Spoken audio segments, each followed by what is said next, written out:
Olá, vamos começar mais um programa Marcelo Storck aqui pela TV Milênio, canal 13 VHF de União da Vitória, Paraná. Hoje, 10 de maio de 2013, o programa volta, né? Em 2004 eu já andei por aqui, mas com ele, José Kreček, que empresta então esse trabalho fantástico, o seu acervo, hoje muito bem tratado, organizado aqui pelo Guido Kreček, principalmente pela Irene Kreček, que é quem está inclusive cursando museologia para tratar disso aqui. A coisa é séria, viu, gente? Então, um intervalozinho e já nós começamos o programa de hoje. Um instantinho só, estarei de volta.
Pois bem, estou com o Guido e com a Irene Kreček. Muito obrigado pela forma que me receberam aqui, fora do horário de visitação, nessa abertura aqui fantástica, ou reabertura, né, fantástica do espaço do José Kreček em termos de museu, né?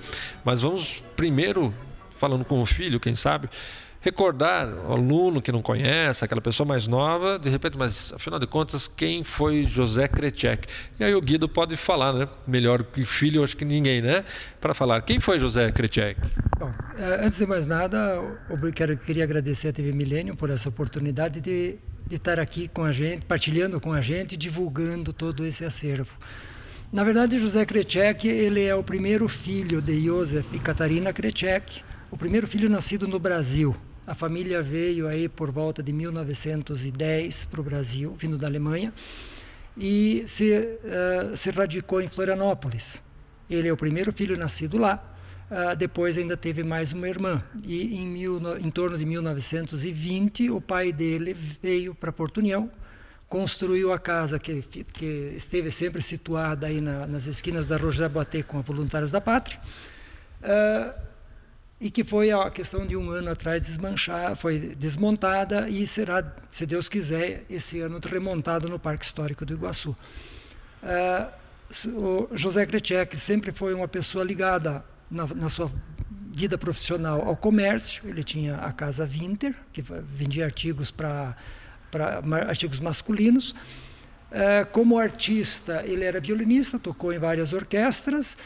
E o que se destaca aqui nessa amostra é o que ele foi colecionando durante toda a sua vida, né? Especialmente telas, dentre elas de ressaltar os artistas locais, pratos, né? Também pintados em grande parte por artistas locais, e material variado, né? Que é o que a gente tem no acervo José Kreček hoje. Feliz de quem teve a oportunidade de como eu, ter conhecido essa figura fantástica, um amor de pessoa. Parabéns pelo pai que você teve, que, como hoje em dia os jovens dizem, é sangue bom, viu? Agora eu avisei a Irene que eu não tenho papas na língua, não. Eu pergunto mesmo. O Guido falou aí a respeito do desmanchar da casa.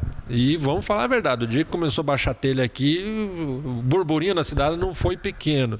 Vamos falar a respeito disso, Irene.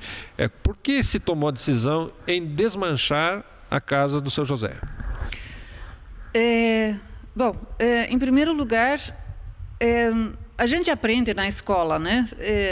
Nesses cursos de ciências humanas e principalmente nesse curso de museologia que eu estou fazendo agora,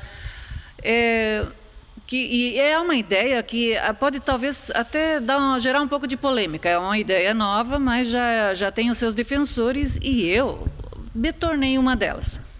Que só há razão para preservar patrimônio se ele faz parte do desenvolvimento de uma região. Se é para o patrimônio ficar estático, parado e simplesmente servir à contemplação de alguém, de um grupo, ele não tem o menor sentido. Então, no caso da casa do seu José, é uma casa que sempre foi dele, sempre foi da família dele, então não cabia assim dar um destino muito público a ela. Ficava complicado para a família isso, e qualquer família pode entender isso. Mas como deixar, então, essa casa como um patrimônio para a região? Porque ela era um patrimônio, realmente a gente concorda com isso. A casa foi construída em 1922, tinha 90 anos e sempre foi a residência do seu José. Então, as pessoas... Como fazer para as pessoas viverem, né? Viverem uma vez e entenderem o que significava essa casa também como moradia. Foi daí que surgiu a ideia e a gente conversou com o Dago e com a Joana no Parque Histórico, conhecemos o trabalho deles, que é fantástico, né? A gente tem que entrar assim de coração aberto e com toda a garra no trabalho daqueles dois, porque ele é fantástico. E imaginamos como seria a casa do seu José reconstruída lá, e as pessoas poderem entrar nela, talvez tomar um café lá e ver como é que o seu José e a dona Gueda viviam. A gente imaginou isso e a coisa foi andando. A gente desmanchou a casa dentro de todos os critérios de restauração e reconstrução. Inclusive, achamos pinturas antigas que estão sendo restauradas na Unibave, dentro do meu curso, né? Vão ter, assim, em 2 salas, a pintura antiga restaurada. Eu acho que vai dar para fazer um trabalho patrimonial muito mais, não só bonito, tá? Mas que vai trazer muito mais para as pessoas, inclusive de fora, porque lá vem muito turista, a finalidade do parque, é o turismo, que vão divulgar isso para fora. A gente viu, então, lá uma possibilidade muito maior de preservar um patrimônio e deixá-lo vivo, ele viver para as pessoas, né? Além de tudo, uma justa homenagem ao seu José Krejcik, né? Porque é um monumento a ele em outro local. Haja vista que esse prédio que nós estamos aqui hoje, ele me contou na entrevista que eu tive a honra de fazer para o meu programa em 2004, se eu não me engano. Ele falou: olha, Marcelo, até eu tinha uma área, tinha uns pinos, eu cortei, e de lá eu tirei o recurso para erguer esse prédio aqui. Foi isso. E como é que ele ficou esse tempo fechado? Fala disso, Guido. Por que a família, mesmo agora, passada essa fase do desmanchar, por que esse museu ele teve esse processo curto aí de ficar fechado? Era uma questão de organização? Vocês não moravam aqui? Por que isso aconteceu? Na verdade, nem é um período tão curto em que ele ficou fechado. Primeiro é que essa edificação foi feita com a finalidade efetiva de guardar o acervo que ele colecionou. Esse foi o primeiro ponto. E o que você disse há pouco, de que ele vendeu alguns pinos, foi exatamente isso. A questão de deixar ele fechado é a dificuldade que a gente tem de abrir um espaço desse e manter ele aberto vamos dizer, diuturnamente, né? Isso é um pouco complicado para a gente, para o particular, efetivamente fazer. E era já uma preocupação dele, ele com a idade avançada não tinha condição de atender um público vamos dizer, num certo volume, para ele foi muito difícil. Com o adoecimento dele, não sobrou outra alternativa do que deixar efetivamente fechado. Poucas, de certa forma, foram as pessoas que tiveram o privilégio de entrar nesse espaço na época em que ele vivia. Com o falecimento dele, há 5 anos, a gente, vamos dizer, passou para o encargo dos herdeiros, que são 3, né? São mais um irmão e uma irmã, do que fazer desse patrimônio. Então, a primeira decisão que a gente tomou em relação a ele foi de não dividi-lo, né? A outra é que a gente entende que ele não é um patrimônio exclusivo da gente, né? Tem peças que são doadas e não faz sentido a gente achar que pertence à família, né? Então, a ideia foi de começar a procurar uma forma de dividir isso com a população, né? A isso se juntou, vamos dizer, e isso foi em parte, vamos dizer, está sendo até resolvido com o curso de museologia da Irene, que trouxe uma dinâmica diferente para isso, né? E que resulta nesta abertura desta mostra agora. Então, o que se vê hoje aqui não é aquilo que você presenciou em 2004, onde estava basicamente todo o acervo. Aqui é só uma parte que foi dado um enfoque para os artistas locais, né, que a gente procurou expor e dar uma certa temática e dar uma ideia ao público o que está concentrado, o que tem dentro desse acervo. E aí sentir a reação, para ver como é que a gente pode fazer os próximos passos, né, de manter, vamos dizer, ele aberto, com temáticas diferentes e por aí vai, né? Associado a outros acervos, se essa oportunidade surgir, por que não, né? De maneira a divulgar a cultura da região. Aqui tem uma parte desta cultura, né? Então ela pode ser perfeitamente complementada em vários outros aspectos. Com certeza. Olha, o Guido tem toda a razão de se emocionar, e motivo e direito, e deve mesmo, porque afinal de contas o museu é isso também. Muitas pessoas que não entendem ainda essa situação de preservar os objetos, precisa pegar essa forma, esse veio de comportamento social e entender que ali está parte da vida da pessoa, está a lembrança daquele parente, daquele ente querido, e muitas vezes até de um líder, quando o museu é público, aberto, né? Então realmente aqui nos museus, por isso que eu adoro o museu, nos museus que a gente consegue ter a certeza das coisas, porque se a gente tem certeza em relação ao futuro, no museu você tem a certeza absoluta em relação ao passado, e isso ninguém tira da gente, né? E um passado lindo como foi o do seu José Krejcik, justo, honesto, transparente e trabalhador, está bem transmitido aqui.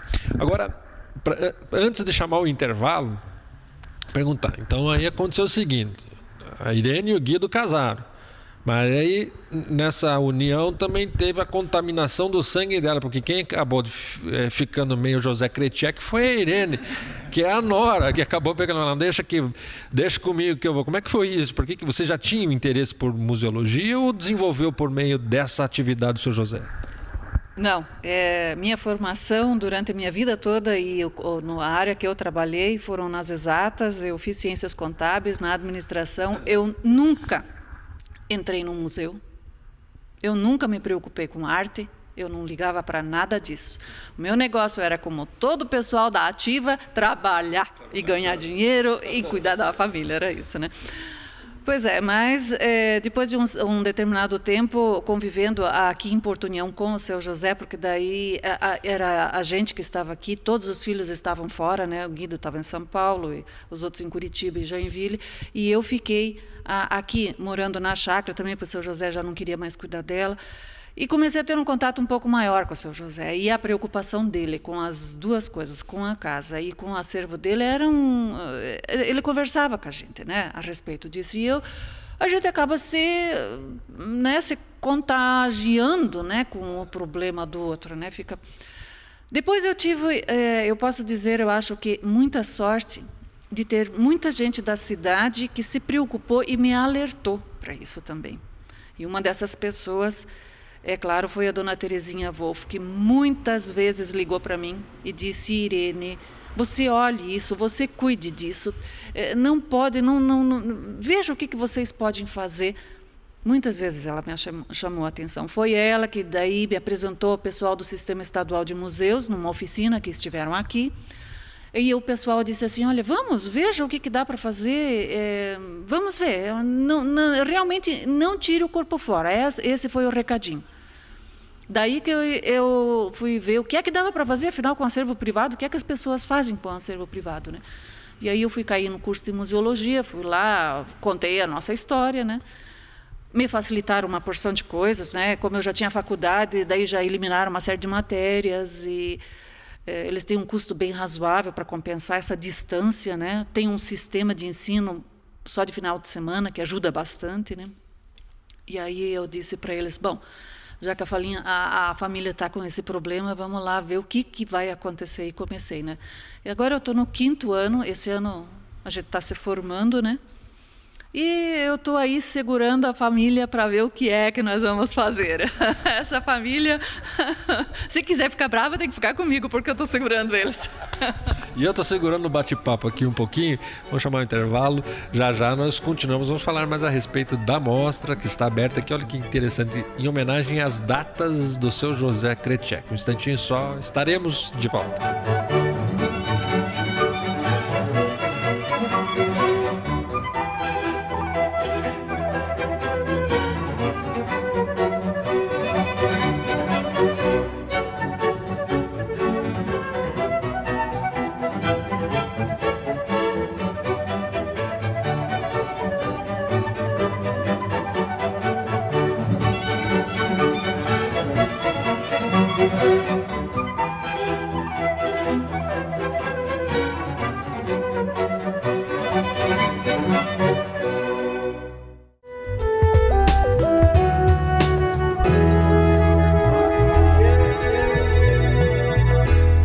Você sabia que seu 0 km pode ficar com aparência de novo por 3 anos? A nanotecnologia de vitrificação cria uma película que protege seu carro da degradação e oxidação, enquanto as ceras convencionais acumulam sujeira e podem se fixar na pintura. Informe-se sobre esse serviço na Fiat Fama.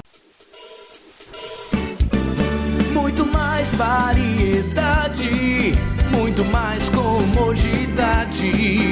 Supermercados Glória já conquistou a cidade. Restaurante, lanchonete, hortifruti e açougue. Qualidade no que faz. Porque o Glória é bom demais. Supermercados Glória.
Pois bem, dando continuidade ao nosso bate-papo aqui no Museu José Krejcik, que está aberto não só para o programa Marcelo Histórico, mas está aberto também agora para que a sociedade regional, Porto União, Nana Vitória, acadêmicos, possa vir aqui conhecer a história dele e também, lógico, de outras pessoas que se relacionaram com ele, principalmente no meio artístico. Estou conversando com Guido Krejcik e sua esposa Irene, que estão coordenando esta nova fase do museu aqui em Porto União, inclusive vindo de São Paulo agora, residindo em nossas cidades. Então ganhamos aí na nossa sociedade, mas é um casal de grande importância, sem dúvida nenhuma. Vamos falar disso, desse novo momento aqui. Aí esse espaço da frente também tem um projeto que se percebe e pode acontecer aí de crescer o museu. Vamos falar do espaço aqui. Hoje está aberto,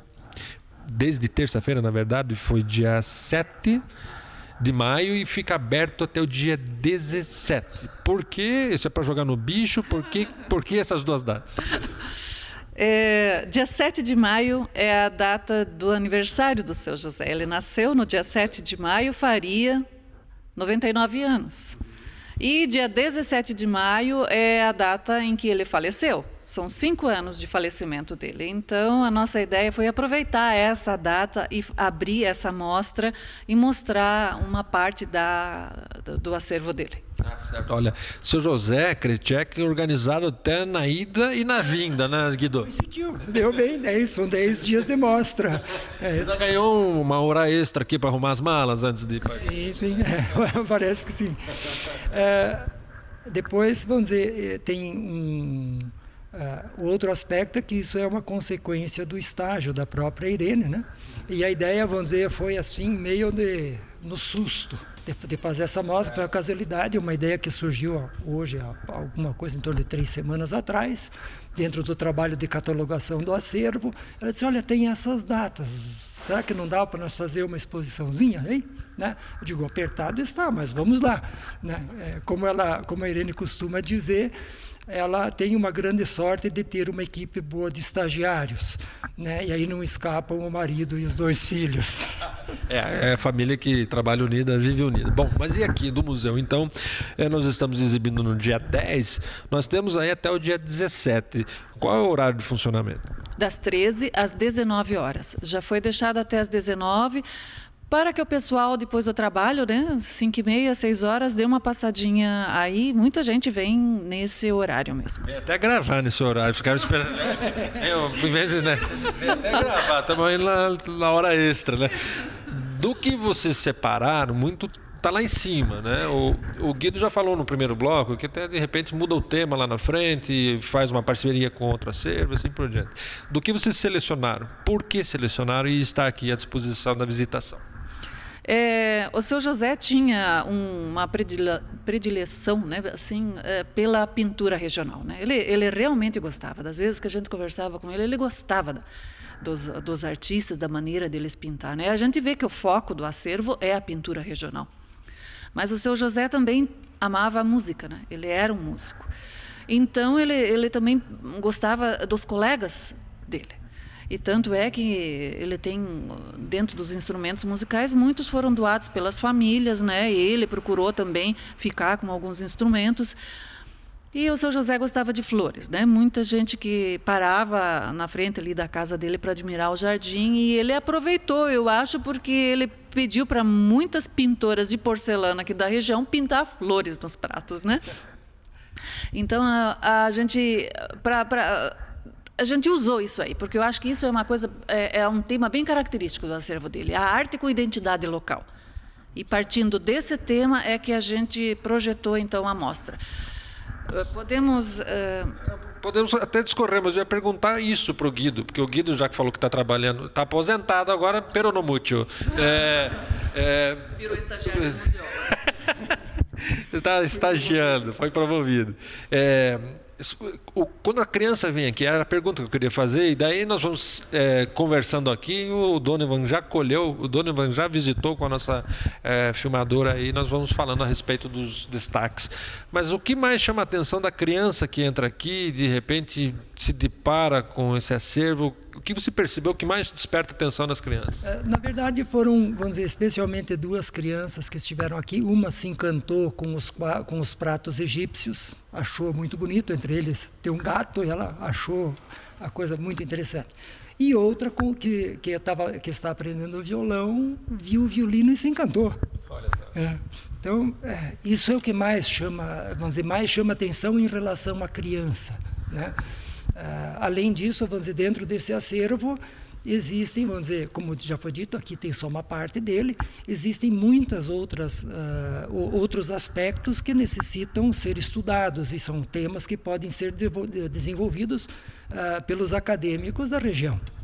Existe também essa possibilidade de que esse trabalho também seja feito e, obviamente, vai contribuir com o próprio acervo, sabendo de onde são determinadas peças, que hoje a gente não sabe, tem dúvida e por aí vai. Com certeza. E olha, se você tem dúvida de onde aprender violino, nós no Instituto Sim estamos ministrando aulas gratuitas de violino. Nós temos o professor Esdras Correia, veio de Caçador, já está trabalhando, então se sua filha, seu filho quer aprender qualquer instrumento musical e também o violino, me procurem, que nós estamos já ministrando desde o começo do ano as aulas gratuitamente ali no barracão, ali no armazém da Estação Central, lado de Porto União, olhando do chafariz, o lado direito. Aguardamos seus pimpolhos lá. Bom, agora sim, o passeio que a Irene ia começar comigo lá.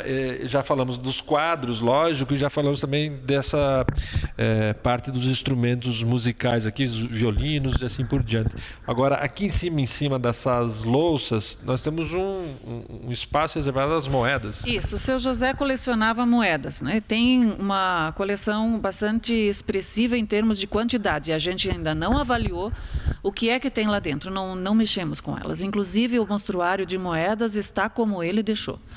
E ali debaixo dos quadros, são esses 2 balcões, estão as moedas de Império e República. Olha só.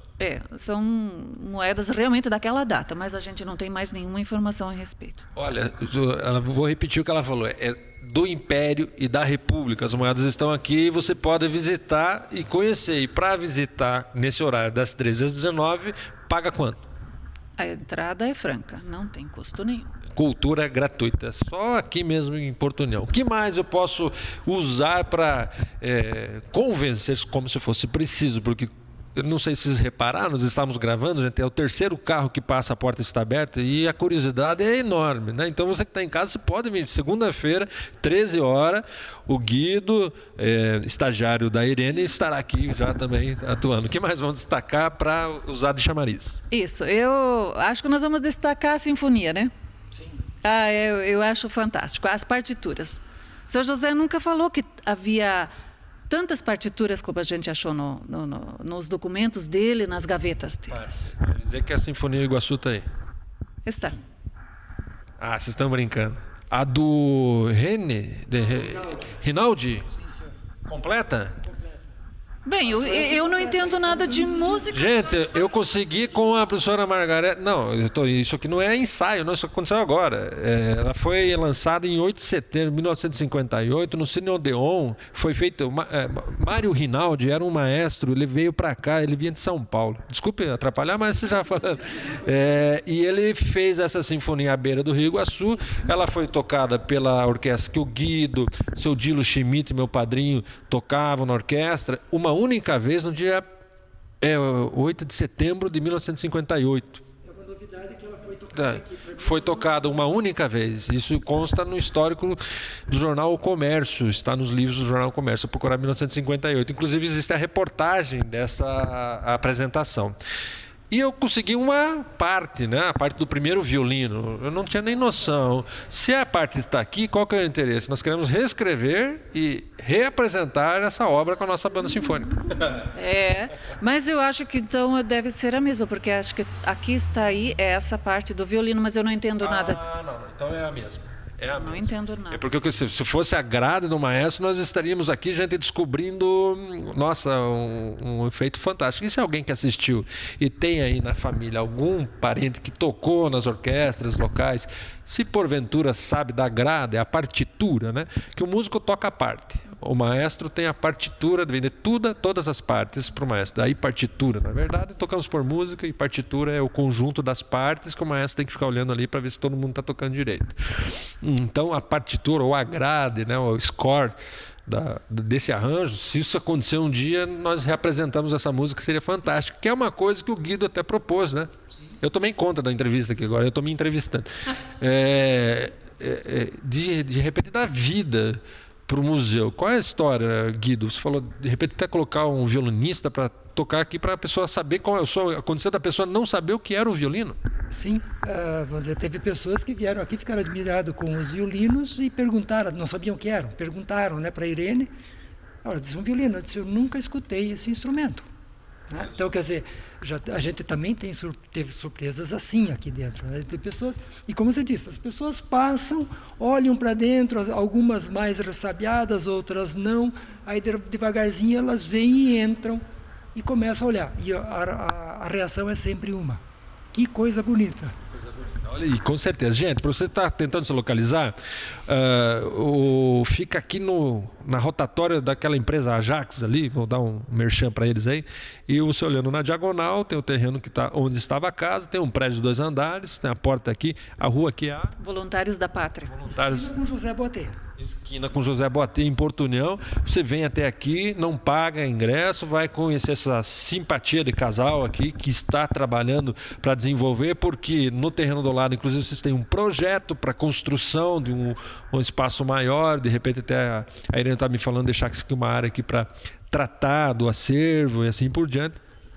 E continuar essa história que com certeza eu voltarei mais vezes para continuar apresentando aqui no nosso programa. Guido, muito obrigado, parabéns pela iniciativa, era uma preocupação particular minha, parabéns pela iniciativa de manter esse brilhante trabalho do teu pai vivo por meio do programa. Muito obrigado.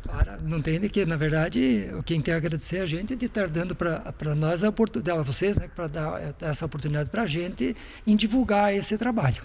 obrigação. Tinha que levar um puxão de orelha se não fizesse. Só não fiz antes porque eu estava em viagem na terça-feira. Cheguei hoje exatamente, por isso que estamos gravando aqui com a noite. Né? Mas, Irene, se eu deixei de falar alguma coisa, sempre à disposição, câmera e microfone do programa Marcelo Stork. Não, tá ótimo. Eu agradeço também a oportunidade, principalmente também de divulgar, né, esse trabalho museológico, né? A gente está vendo assim com bastante interesse o fato de haver bastante acervos aqui na região, né? E vamos ver se esse curso de museologia realmente a gente consegue fazer alguma coisa, mobilizar, não só mobilizar, porque para isso já tem bastante gente, mas principalmente tratar da conservação, ver o que é que a gente pode fazer. Parabéns mais uma vez e até a próxima. Eu fico por aqui, você fica com Deus e, como eu disse, até a próxima. Tchau.